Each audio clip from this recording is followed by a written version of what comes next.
Hi, today I'm going to tell two stories. One is about the impermanence of wealth, and the other is about why you should diversify. And actually, I think I'm going to name some real names. I'm not sure if they're going to be on the internet or not, but the first story is about a good friend of mine from high school. When we were about 16 or 17 years old, I was pals with a wealthy kid in my class whose name was David Glick. And David Glick and I both went to a nice Ivy League school and took a business course. And because I was from a relatively poor background and I had no daddy's business to go into, I felt I had to study hard, get good grades, and maybe get a job to learn how to make money after I graduated. And if you had lousy grades, you simply didn't get hired. And I was in about my second year of college, sophomore year they called it, and I met good old David and said to him, "How you doing?" He said, "I'm doing good. I just got my grades. What are yours?" I said, I'm doing about B plus. I'd like to have what they called in those days a 4.0 average, all A's, but trying hard, I still only got a little bit over B." And I said, "How are you doing?" He said, "Oh, well, I'm getting gentleman's C's." And I said, "Well, you're not trying to, do better than that?" He said, No. Why should I do better? I've got my daddy's business to go into when I get home." I said, "Well, what's that business?" Actually, I already knew. His daddy was the biggest maker of bow ties that I think the biggest in the world. He had a big factory that made bow ties. I remember there was many kinds. He gave me some. Right? There was clip-ons. You bent them like that. They had a aluminum clip. You put it on your collar, and you had an instant bow tie. And then the more traditional ones were kind of a long ribbon. They still have that for tuxedos. And you made a bow and you put it on. Okay, and his bow tie factory made every kind of pattern, right? Flowers and different colors, and bow ties. By the way, we're talking about the 1950s and early 1960s. Bow ties were pretty fashionable and had been for many years. For 30, 40 years, people wore bow ties. Well, getting to the moral of the story, David said, "Oh, I don't have to study. I got a daddy's business to go into, and we're the world's largest maker of bow ties. And I got my future made. I'll marry a nice girl that I know back home, and I'm going to have kids, and I'll have a very comfortable life running daddy's factories." And that was the end of our discussion. Okay, now here comes the end of the story. Maybe a year or two after I graduated, I wasn't thinking about good old David, but I ran into him, and I said, "Hey, Dave, how you doing? Are you doing your big plan of life, running Daddy's factory?" He said, "Well, it didn't work out so well." "What are you talking about?" He said, "Well, bow ties aren't fashionable anymore. Our sales were down 75%. There wasn't even enough to live on anymore, much less splurge on cars and yachts and the stuff I was expecting." He said, bow ties are a crappy business. I got to figure out what to get into next. You got any ideas, Bill?" Well, I was starting out in tracing missing persons as a detective and investing in real estate, and we discussed that. But David went his own way, and I really don't know what happened to him. If anybody watching this video knows whatever happened to good old David Glick, who started out as the heir to the biggest bow tie manufacturing company in the world, then let me know, because I'd be real curious. Now, the moral of the story, the bottom line is diversify. Whatever your product or service is, it could rapidly be displaced by technology or something else. Even the Microsoft guy said when the U.S. government was trying to break him up and say he had a monopoly, he said, hey, whatever we have in Microsoft, our programs, our products, are going to be sooner or later displaced by another technology. You don't have to break me up. History will break me up.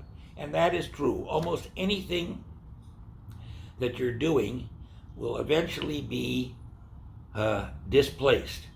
I think maybe owning real estate, of course, that could be subject to rent control. There are many people who were dependent on Airbnb, and in many cities over the world just banned Airbnb. So all these people who are making money from Airbnb are displaced. But generally speaking, income property that you rent, warehouses, garages,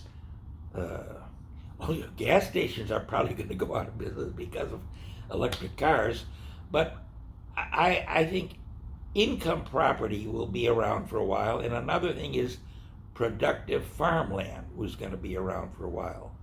But even there, you have to, I would say, diversify, because, for instance, in Russia, if you were a farmer, they called you a kulak, and your farmland was stolen or taken by the state, and you were sent to Siberia. So having a second passport, having investments in several countries, and by all means having a skill that you can always count on to make some money is a great idea. Okay, so there's my advice on part one. Part two is the impermanence of wealth. This is going to be a short story because I'm already at 7 minutes, and this is going to be a 10-minute video. Okay, so the next thing is another true story about a friend of mine called Nick Pine. Nick Pine was a guy in London who single-handedly made, I guess you'd call it cheap porcelain tourist things, ashtrays, pitchers, heads of people. They were called Toby jugs, where you'd put beer in it and pour it. This guy single-handedly created a market for these things and called them antique porcelains. And he would buy them up cheap at secondhand stores, and then he had sort of a little museum to show these things, and he would price them. I couldn't say arbitrarily, but he would say, "Oh, this Toby jug is so rare. There's only one in the world, and therefore it should be 900 pounds." In England, the old currency. Well, it still is today, pounds, not dollars. So he would price what he deemed to be rare things at I considered outrageous prices. And he talked to me. He said, "Look, I studied the career of a guy called Duveen, who sold art, fine art, to rich Americans.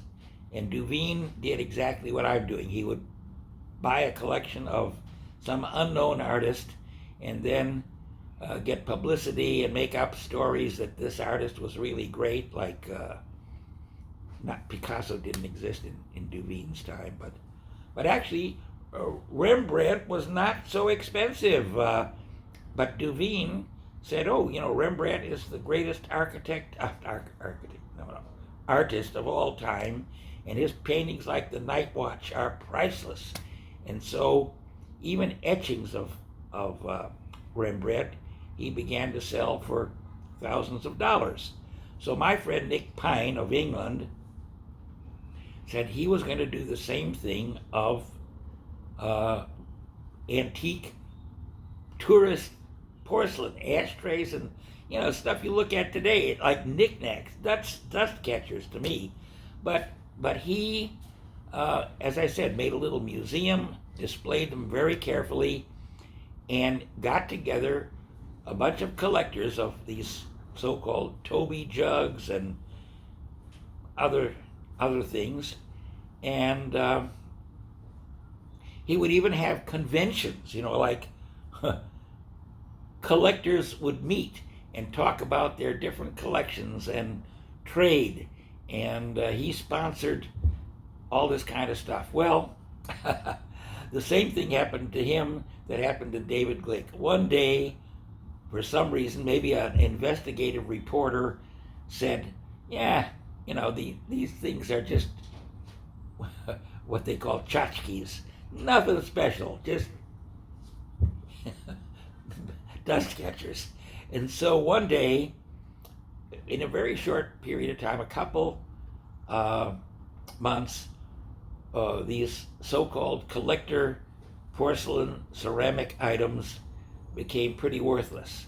And my pal, Nick, who had a huge inventory that he was selling, they became unfashionable. And he got stuck with them. And, well, poor old Nick, he didn't last long after that. So the moral of the story is impermanence. You may think you're wealthy today in Bitcoin or ETH, or we have one coin called Uncle Scrooge McDuck coins. And, I realize, they're worth a lot at the moment. I guess I'm technically a millionaire in these Bitcoin things, but hey, they could be wiped out tomorrow. So at least I am in other things besides what do they call cyber coins. So I'm giving you the same advice. Don't put all your eggs in one basket, old saying, and diversify, and don't count on any business or service that you're doing not being replaced. In fact, AI is going to replace, and robotics is going to replace a lot of things. In fact, I'm going to do a little video. We went to a restaurant in this town, Manila, and you won't believe this till you see the video. The waiters are robots. They don't have hands and feet. They're on wheels. They look like R2-D2 in the movie Star Wars, but they have these trays, and they bring the tray to the table, and they set it out in front of you. And I don't know if they say anything. We're going to explore that video. They may say, enjoy your meal, or here's your pancakes, sir. Would you like coffee? In any event, waiters and people who flip burgers, I think they're all going to be replaced by robots. And lawyers pretty soon are going to be replaced by AI, because people can get the answers and they can negotiate deals without lawyers. So, moral of the story is, have several skills, have diversified investments, and good luck to you, and we'll see you tomorrow. Bye.